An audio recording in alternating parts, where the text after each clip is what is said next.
Start the recording. Okay, super. And then what I would like to do is I would like to share my screen.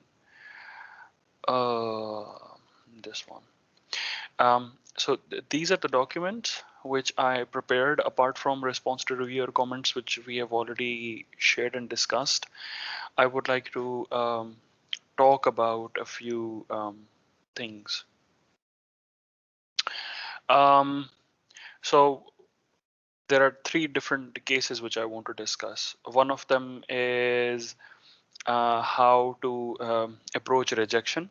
Usually, what I felt was that when we get a rejection, we just read that email, say, oh no, and then just continue trying to, and then we start to find another journal and submit the work there.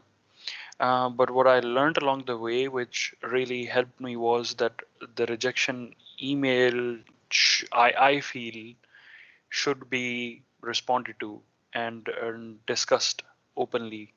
Um, so, for example, let's talk about that first.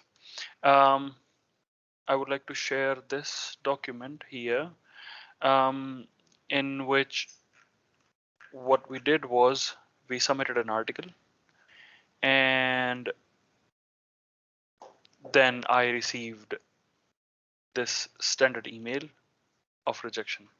So this is just a one-liner, and and the really bad thing about this was that we submitted this article um, in at some time, and after I think less than an hour, I received this email, and that was really bad. Although we had worked really hard and we tried to submit it to an appropriate journal, since they said that the focus of the article is outside the scope of the journal. I discussed it with Professor Pral, and then I wrote that it is not out of the scope, and we discussed everything, and then I wrote this email to the journal that we think that based on the previous publications, based on the scope of the journal, based on that point and this point in the article, it is within the scope of the journal. And what happened was that then in the end, basically what we want to do is that we want to ask if they can reconsider this work, because that might be an email from another editor or so on. But when we sent this email, and then after a few days, I think it is on 9/6, um, so you see here that Elsevier sent this email back to the editor again with this comment. And now she has to go through the document again. Now she has to really critically see if everything is okay, was their decision okay or not, and then write again. So then she wrote this email. And this is quite interesting. So they specifically talk about why now it is out of scope of the journal, because the journal changed its scopes a bit, and now they're focusing on some other topics and some other resources, which is not generally visible on their website, but it is in editor's mind and their internal team on what they are thinking about. So then you realize, oh, okay, so in the future as well, I should not submit these kind of articles to them because they're not focusing on them. But from a general perspective, because when I'm citing a lot of articles from their journal, I feel it is the most appropriate journal. And then this is what she said. I recommend that you submit your paper that emphasizes on mechanics of materials, such as mechanics of materials and material science engineering A. And then these were our focuses, and there we discussed that blah editor suggested this, and then we submitted it here. We got reviews. It was again rejected, but it was not just the journal didn't just say that it is out of scope and after 30 minutes. So that is something which I wanted to discuss here. What I can do is I um, can I share these files here? So this is the first file which I want to share. And then there is another which I talked about before. Um, so this is um, a file where what happened was that I submitted an article um, to a journal,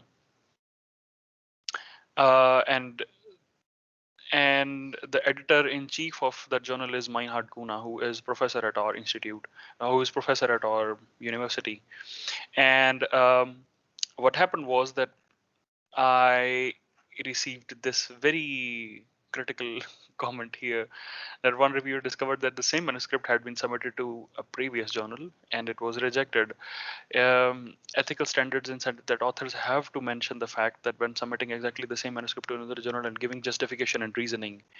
And from here, the hard way I learned that whenever we are submitting an after a rejection, we are submitting an article to another journal. In the cover letter, we should clearly mention where it was submitted before and what was the response there, and then why are we not pursuing that or the comments there, and then we are trying to find a new journal. So if this kind of thing happens, it is open and it is out there and it is not hidden.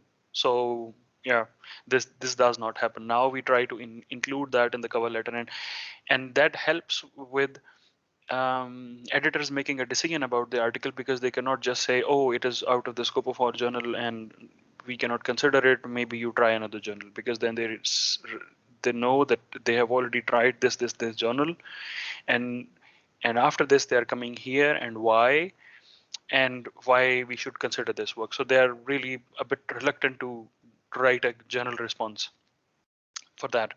Um, and then you can, I will share this document. You can read these details again. So what did reviewer two what did reviewer two say? These are really harsh comments. And then after this email, and then I had to write another email after critically thinking that what happened. And you can also go through this. So the idea was that I submitted this work to one journal. They rejected it. They said based on reviewer comments which are attached with the document, but there were no attachments.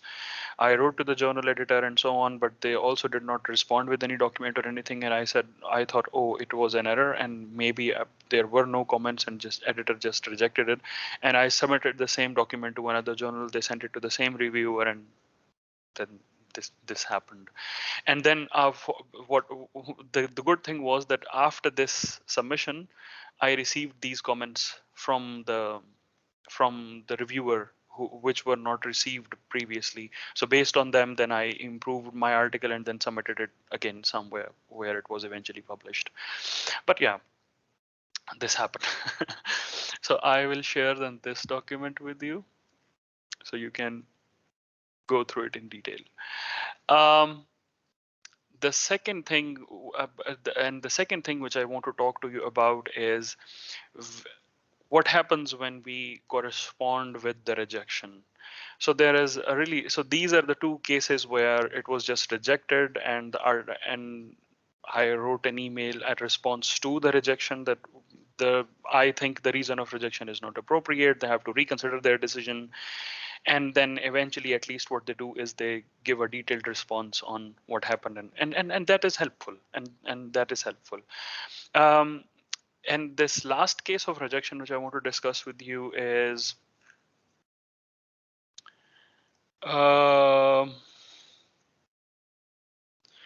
this one, where what happened was that um, we submitted an article to a journal from a chief editor. It was handled, given to forwarded to an associate editor, and that associate editor made these comments.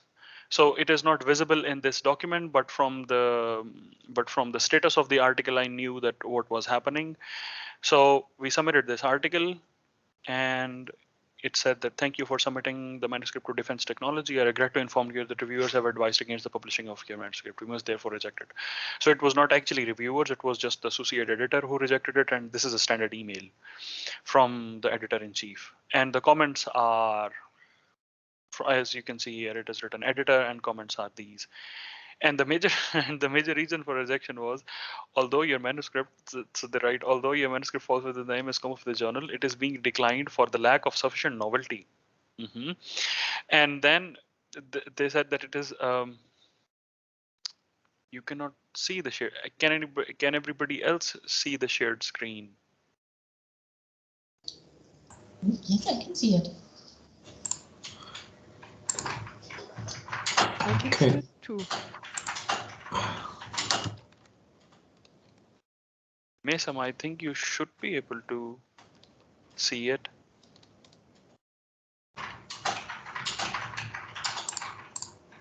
Um, Anit, are you able to see the shared screen? Yes, I see it. Okay. So Mesam, it is some problem at your end. You can come back in or try again. Okay. So I'll continue. Um, so they said that it is surprising that your literature survey does not show the work of Pearl and Saleh on cracked autofretted gun barrels published in 17 and 19. So we were submitting this article when I have to see it.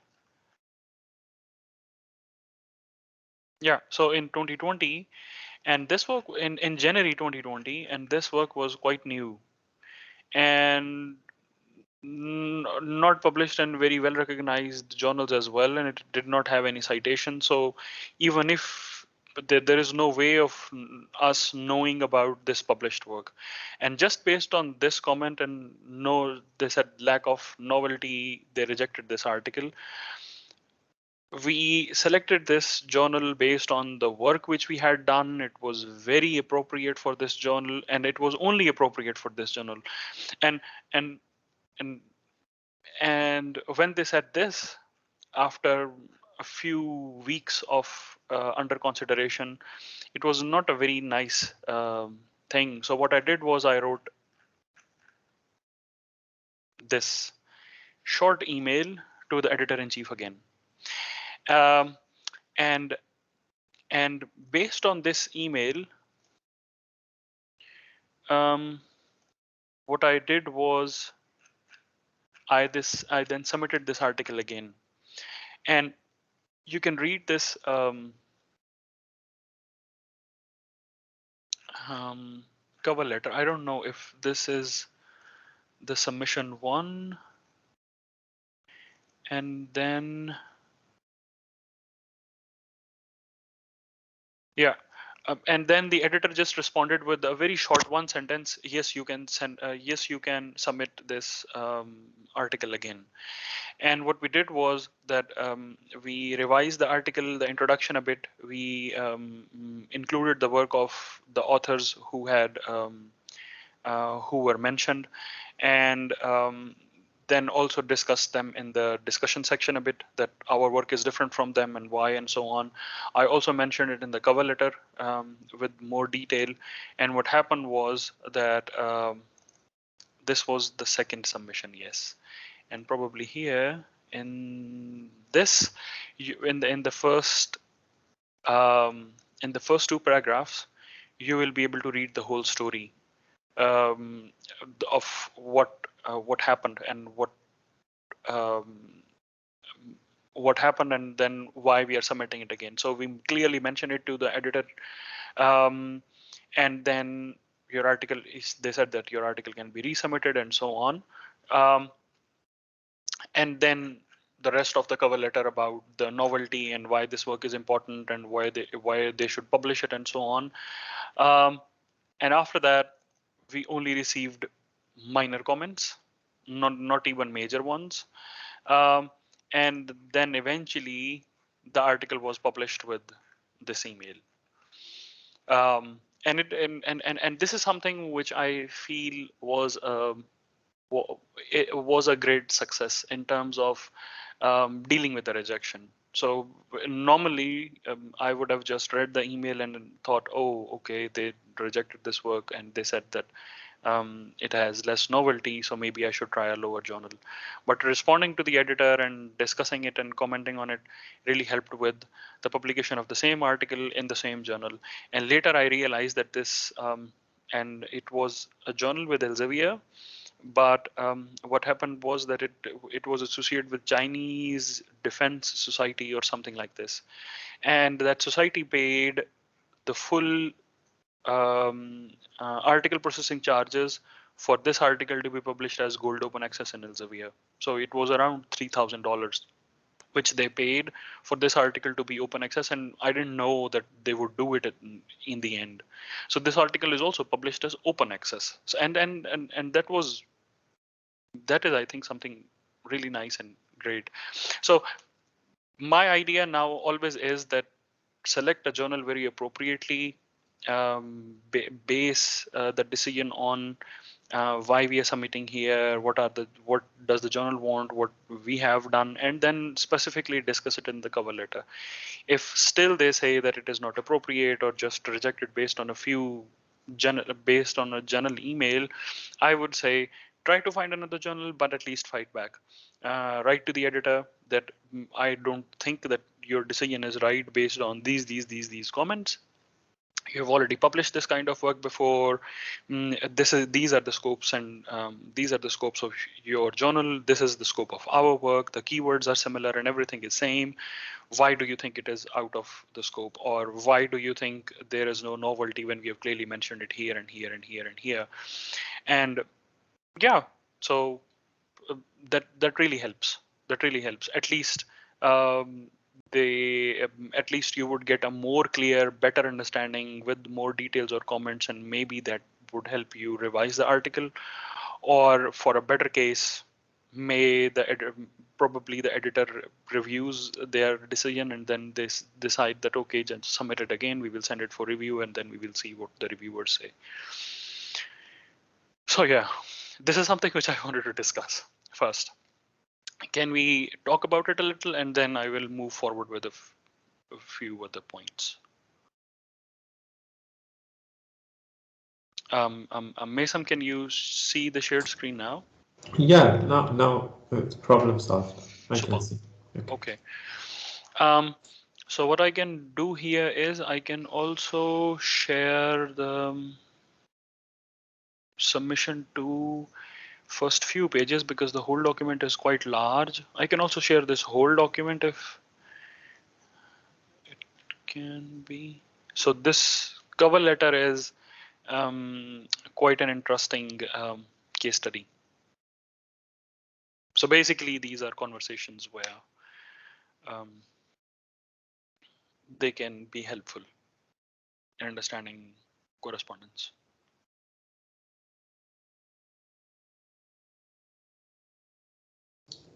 Yeah, thank you, Faisal. It's very interesting to see how you yeah, reply to all these emails and proceed or with the rejection, Mm. because it's really yeah, I would have never responded. That's what I said. Now that's what I said. So for a very long time, I just dealt with rejections like everybody else does. So just not respond to the email, try to find another journal, and move forward.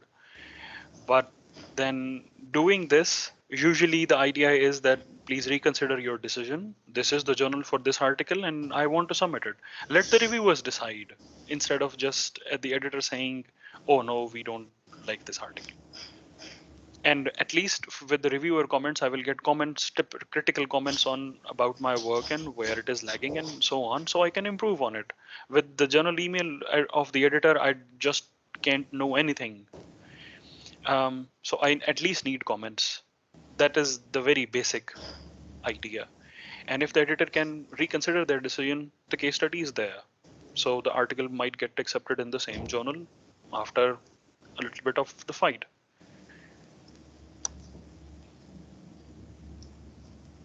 Yeah, so very interesting. Yeah. And I shared these files with an idea that when you will go through them, you will see the language the editors are using, you will see the language which I used, and how it it it it moved forward. So these are not really super long emails and not really super short emails, just has all the important gist and ideas in it. And the submission 2 document, which I shared in the end, also has the cover letter and the rest of the document with all the things mentioned in the cover letter. So the cover letter is also quite an interesting thing. I feel that this is a really nice example of a cover letter. because I was really putting a lot of heart and soul in this article then. So yeah, and that is something which I wanted to, most important thing which I wanted to share today, how to deal with rejections. And then it is a similar thing, discussing the idea with the editors and so on. But the second point which I want to discuss is on the article processing charges, especially in the case of MDPI. When we are dealing with, we get an invitation, we are dealing with the editors, but we don't have enough money. Or for example, I know that in our projects we have, I think for publication, they provide 900 euros or something for a publication. Anit, you would know that. Yeah, and DFG found it. Yeah. It's 900. I think Yes. that's So the so so standard. yeah. So that's the standard. That's what they give. But the article processing charges in generally all the journals of MDPI where they are applicable are quite high. So this is the second thing which I have been doing for quite some time, and I want to share it with you, and then we will discuss how you guys deal with it. But for example, there is this first case. It is a very long thread of emails, so you will see here there are 9 pages. You can go through it themselves, but and it is not a bit, because I took a print of a thread of email, so they are not very well structured as well. So we see here that I received this email from someone, a professor, that as a guest editor of special issue, I want to offer you this. And they said that if you will submit it, then we will have 500 CHF discount and so on and so on, and all the details and everything. So this is a standard email, what MDPI shares with the associate editors and what they forward. So what I did was, then what you can do is you can read the email which I sent. Yeah. So this is the email which I sent, starting from here and going on, that this is the article which you want to submit. And the important thing is here, if I can get 100% APC waiver, I can submit the article for possible publication to the special issues you have mentioned. The important line is here. And then what happened is that in the middle somewhere, yeah. So this doctor sent my email to the associate editor and said, I got this reply from one of the authors, can we do something about it? And then I started the conversation shifted to her, and then I started communicating with her, and then she said this, and then that we will be pleased to accept your get your manuscript, and as for discount, I will try to apply to our journal about 100% APC. Could you provide the authors list and abstracts for our academic criteria? So I sent the lists. Prompt reply, please attach the C title and possible submission. And I just, with the single line, I tried to convince her that this work would be very nice. And then she sent me this very interesting email. So, so this is an ongoing communication, and I will read this. So she said that, thank you for your reply and information. After going through the abstract and the authors and so on, she probably would understand that we have this much funding, so 900 euros of funding, and so on, because they know a lot. And then she said, as you know, due to the impact of pandemic, our budget is currently limited. May we kindly check with you that whether you could understand the situation and would be so kind to help by dividing the 1800 CHF discount into 3 900 CHF discounts. So that would mean we have to and 50% of 1800 CHF, which equals to 2700 CHF discount in total for you. So she is giving 900 CHF discounts 3 times based on the emails which we have given, and one 900 CHF for the current manuscript and the other for the next contributions. It will also help ease the impact of temporary budget shortage to our publications. Thank you for your understanding and kind support. Expect to receive your feedback. So we were already at a point where we had to pay almost 1300 CHF with 500 CHF discount. and we now have to pay 900 CHF. So I thought, okay, we might have funding somewhere in a project which is finishing soon. So I went in discussion with Sergey and Professor Pral. So I said, thank you for your reply. Let me consult the offer with my group leader and see if we can find funds to publish this article with crystals, and I will get back to you. And I said this process may take some time, so I will not be able to submit the article before 30th of May, of course, because there was only 1 week left. Um, and then I received this email. So hope you're well. How are things over there? After discussing with our journal office again, we could waive the APC if you could submit the paper within this week. What is your opinion? And my opinion was submit the document, submit the article. And then this was a very long email. I wanted to get a little bit of the extension, but for submission, because then I had to change it to the journal format and read it and so on and get approval of all the co-authors and so on. But she was consistent with uh, submitting within this month and she said that we could help you lay out your paper according to the journal style for free. So just submit the document. We'll do the work for you, and yeah, we will waive off the APC as well. And then in the end, I wrote this email to Professor Pral asking for a permission to submit the article with the full APC waiver to this journal, if he agreed. And yeah, if he had some comments, we could change them in the final version of the document. So yeah, and eventually we submitted this article and it was accepted and it was published without any um, without any um, um, APC. So yeah, so this was an interesting case study. I will share this document with you so you can go through the whole so you can go through the whole thread. Then the second document is APC after submission. And this is a nice case study. I will not go through the emails because it was, but you can go through it on your own. I will share this document as well. Um, so what happened here was, um, that I received email from Professor Pral saying that an article which we are working on, I have received an offer that we can submit it, we can publish it for free. So can you prepare this document for this journal? It was almost half written document, but we have to hurry and we should submit it before this deadline. So I left everything. I just started working on this document very hard, and we finished it within the deadline and we submitted it.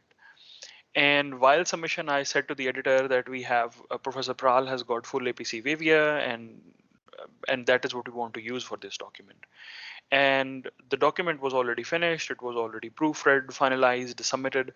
And then the editor said, Professor Pral, I cannot find anything in the system that we offered him a full APC Vivia. Um, can you send me a confirmation email where he received this? So I asked Sergey that where is that email? They're asking for the proof. And then they sent me an email which was quite standard. So what they send, which was a partial Vivia, and then the rest of the APC we had to pay. And I told the editor that, oh, there was a miscommunication. Um, we thought that we had APC, but we didn't have a full APC Vivia. Meanwhile, Professor Pral said that we have a funding in a project and we can pay for this publication from there. But I then in this thread you will see that. But then I said to the editor that if they can send us, if they can give us an APC Vivia, because we have already worked on it and we thought it was like this, and there was a miscommunication and mishandling, and somehow, and eventually uh, we had money to pay for this, but we still got a full APC Vivia and we were able to publish it there. So you can go through this document. It is quite interesting case study. Don't don't do it, because I don't think so it will work every time, but it was luck, and maybe they were short of articles, or I don't know what was there, but they published it. Even after submission, we were able to get claim on that. So this is again a case study of dealing with the editors.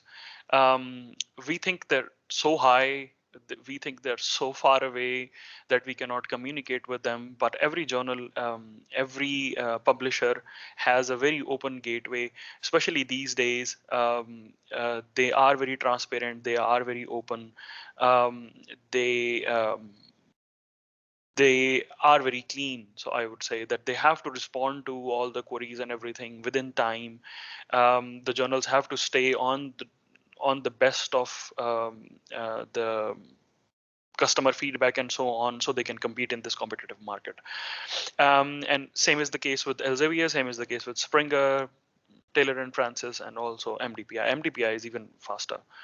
So yeah, you can go through this document on your own, and yeah, go through these case studies, and you then you can use them for your own. And now we can have a discussion.